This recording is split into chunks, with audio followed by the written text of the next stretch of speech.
welcome to my very first Tuesday Art Talk.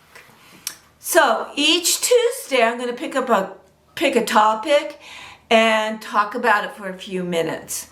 So I'm going to talk about tips I've learned as being an art teacher, some of my personal tips and techniques, and also goals and struggles I have had in my art career.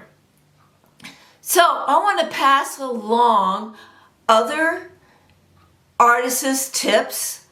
I also want to explore different techniques and materials that I have gotten. Now, I want to tell you real quick that I'm not being paid to from anybody to push any type of materials. I'm just going to go ahead and explore them and tell you exactly what I think about it. Tell you the good, the bad, and the ugly of each product.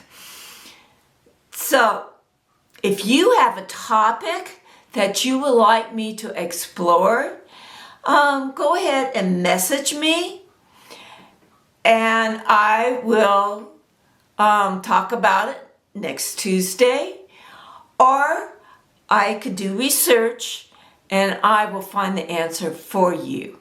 So you can find me at gailamcfarland.com, or you could go to my YouTube channel and find me there at Gail A. McFarland Artist. So, I'll see you next Tuesday. Bye-bye.